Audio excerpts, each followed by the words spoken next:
Así sería la fuga del famoso narcotraficante Pablo Escobar Gaviria de la prisión La Catedral. Esto marcaría el inicio del fin de su carrera delictiva. Hace 30 años, el 22 de julio de 1992, Pablo Emilio Escobar Gaviria, el líder del cartel de Medellín y uno de los narcotraficantes más conocidos en el mundo, escapó de La Catedral, la prisión en la que estuvo recluido por poco más de un año, en compañía de algunos de sus más cercanos lugartenientes. El capo se encontraba preso en una lujosa cárcel de máxima seguridad que él mismo habría mandado a diseñar bajo sus propias especificaciones. Todo esto tras llegar a un acuerdo con el expresidente de esa época, César Gaviria Trujillo, para así poder evitar la extradición hacia los Estados Unidos. Según la mayoría de las versiones, él mismo había seleccionado y comprado los terrenos, los cuales vendió luego al municipio de Envigado, donde era rey y señor a través de un testaferro.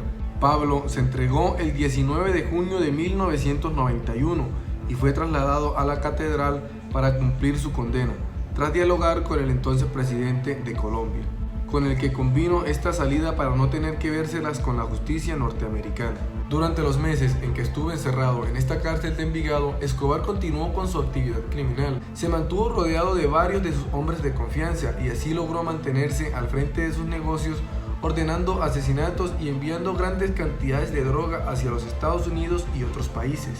A la cárcel ingresaron materiales importados, con lo que se construyeron lujosas celdas, cabañas con jacuzzis, discotecas y salones de descanso y demás excentricidades. También mujeres, personalidades que iban de visita y hasta enemigos que no volvieron a salir vivos. De acuerdo con algunas versiones, miembros del gobierno tenían conocimiento de mucho de lo que pasaba al interior de la prisión, pero prefirieron mirar hacia otro lado. Sin embargo, la gota que derramó el vaso fue el asesinato, desmembramiento e incineración al interior de la catedral de Fernando Galeano y Gerardo Kiko Moncada, socios y amigos de Pablo Escobar, a quienes el capo hizo ingresar a la cárcel en un camión de doble fondo para luego ordenar su muerte en algún momento entre finales de junio y principios de julio de 1992.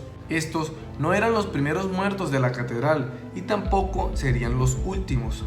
Pero los familiares de Moncada y Galeano no se quedaron quietos, viajaron a Bogotá y hablaron con el entonces fiscal Gustavo de Greiff, quien le exigió al presidente Gaviria sacar a Escobar de la catedral. Finalmente, el ministro de Defensa, Rafael Pardo, por indicaciones del presidente Gaviria, decide que el ejército tome el control de la cárcel. Sin embargo, debido a que el personal de prisiones depende del Ministerio de Justicia, se decide que sea el viceministro de Justicia, Eduardo Mendoza, el encargado de coordinar la operación, junto con el director del entonces Instituto General de Prisiones, coronel Hernando Navarrubio.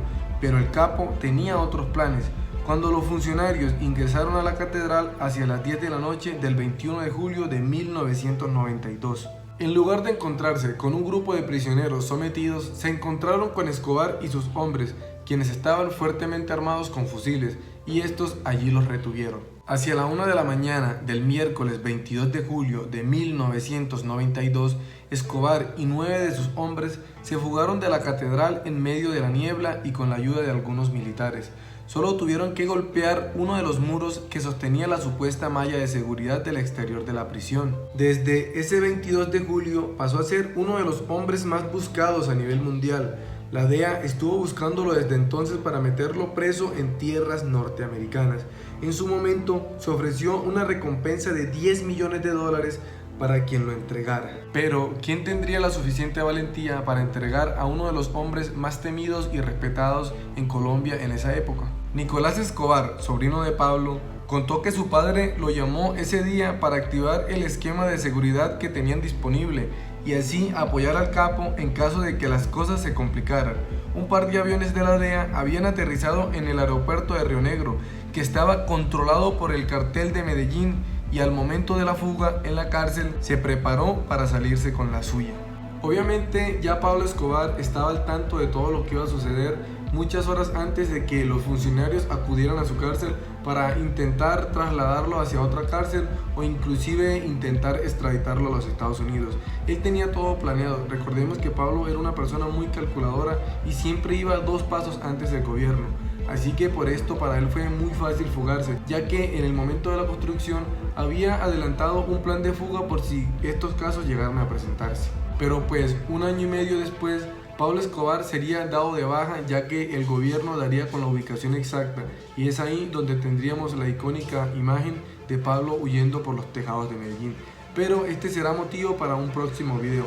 Así que gracias por haber visto este hasta el final. Ya sabes, no olvides de suscribirte, de ayudarme con un like y así poder crecer y llegar a muchas más personas.